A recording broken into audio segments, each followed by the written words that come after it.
Bonjour à tous, bienvenue encore une fois chez Nanouche. J'espère que vous allez bien en ce début de printemps. Le soleil est au rendez-vous, donc pour moi c'est super, je suis en pleine forme. Et aussi, les rayons de soleil qui passent dans l'appartement permettent de voir toutes les petites poussières et toutes les petites choses qu'on n'a pas faites pendant l'hiver. Donc je trouve que c'est vraiment la bonne période et le bon moment pour désencombrer, faire le ménage et réorganiser son appartement. Donc cette fois-ci, pour la vidéo d'aujourd'hui qui est toujours focus minimalisme et désencombrement, j'ai décidé de m'attaquer aux papiers administratifs.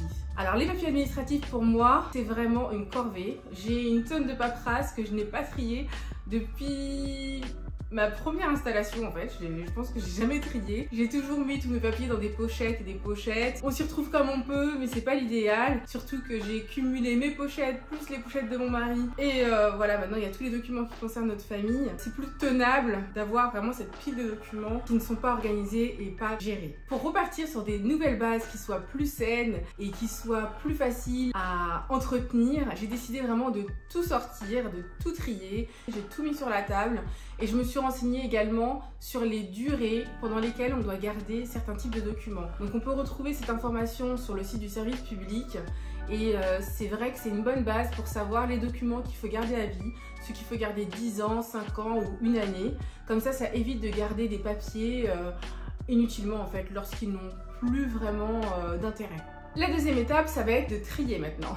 Donc pour trier, j'ai procédé en faisant des catégories. Une pile pour tous les documents qu'il faut mettre au recyclage, à jeter, que je n'ai pas besoin de garder. Pour tous les papiers que j'aurais mis à recycler, donc bien penser à bien déchirer ces papiers, à bien les détruire avant de les jeter pour éviter les problèmes d'usurpation d'identité. L'idéal serait été d'avoir un broyeur, mais j'en ai pas, donc en découpant les papiers, ça fait aussi l'affaire. Et le reste des documents à garder, que je vais répartir directement dans des catégories spécifiques. Pour éviter d'avoir à faire deux fois le tri, je préfère faire directement des grosses catégories. S'il le faut, je resubdiviserai les catégories s'il y a trop de documents pour que ça soit plus facile à s'y retrouver.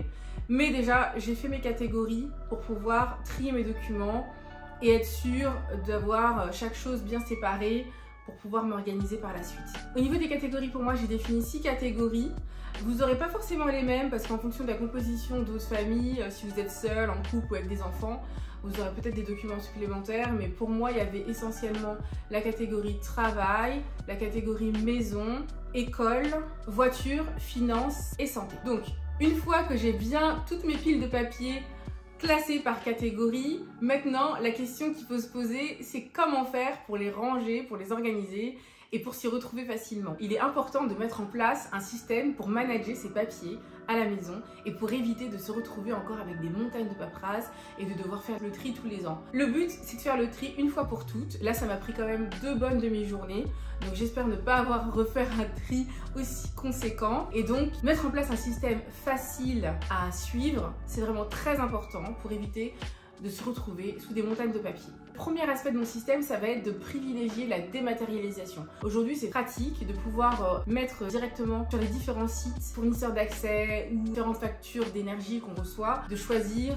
la facture en ligne et d'avoir vraiment toute cette partie qui soit dématérialisée. Tout ce qui va être facture d'énergie, facture de forfait mobile, internet, les fiches de paye également aujourd'hui sont dématérialisées, les relevés bancaires. Donc c'est vraiment pas mal de choses qu'on peut avoir directement sur sa boîte mail ou dans les espaces de nos fournisseurs et ne pas avoir ces papiers-là à classer, à gérer à la maison. Donc ça fait vraiment un gain de temps et ça fait beaucoup moins de choses, beaucoup moins de factures qui arrivent aussi par voie postale et ça économise aussi beaucoup de papier.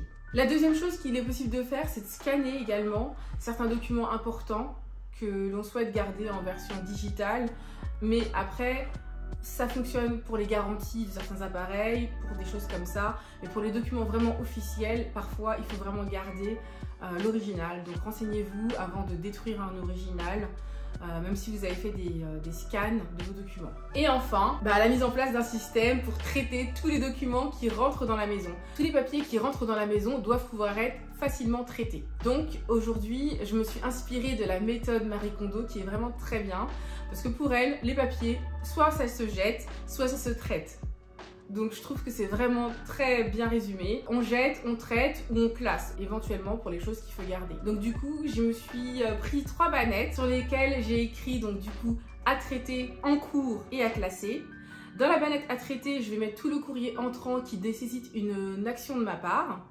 Pour la banette en cours, ça va être tout ce qui est en cours. Par exemple, lorsque je demande un remboursement à la mutuelle sur une facture de santé, je vais le mettre dans la banette en cours jusqu'à ce que j'aurai reçu le remboursement sur mon compte bancaire. Et la banette à classer, qui doit rester vide bien sûr, c'est la banette où je vais mettre temporairement tous les documents qui doivent être classés ensuite dans mon dossier d'archives.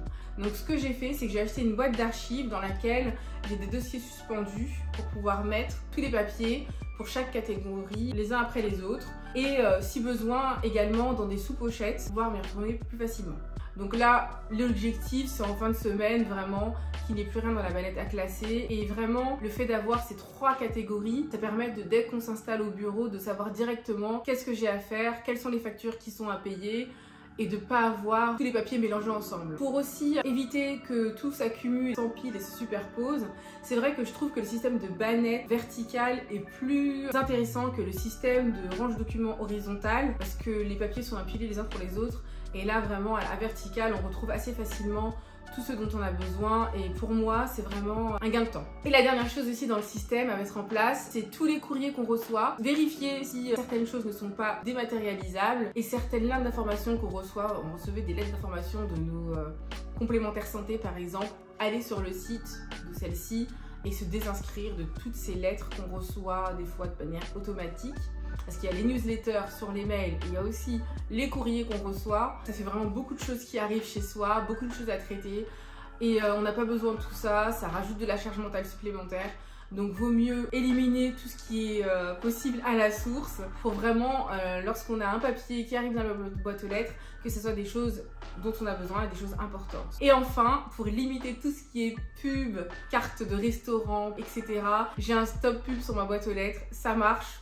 Même si certains insistent et mettent quand même leur prospectus, mais ça réduit considérablement le nombre de prospectus que l'on peut avoir dans sa boîte aux lettres. C'est le petit plus pour l'environnement également, pour vraiment limiter toute cette impression de papier, tous ces prospectus qui nous appellent à la consommation. On n'a vraiment pas besoin de les recevoir, parce que lorsqu'on a besoin de quelque chose, on sait le trouver facilement en cherchant sur internet, aux alentours, dans les magasins. Et vraiment je trouve que bon, pour moi, les catalogues de publicité, c'est vraiment pas quelque chose d'indispensable.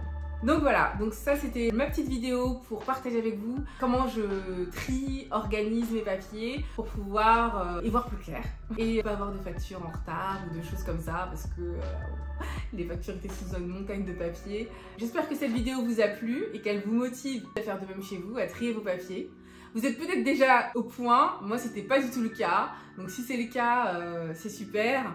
On avancera dans la prochaine vidéo sur un autre sujet. Et si cette vidéo vous a plu, comme d'habitude, n'hésitez pas à liker, à partager, à commenter cette vidéo. J'aime beaucoup répondre à vos commentaires. Je vous souhaite une bonne journée et je vous dis à bientôt dans une prochaine vidéo. Et en attendant surtout, prenez grand soin de vous.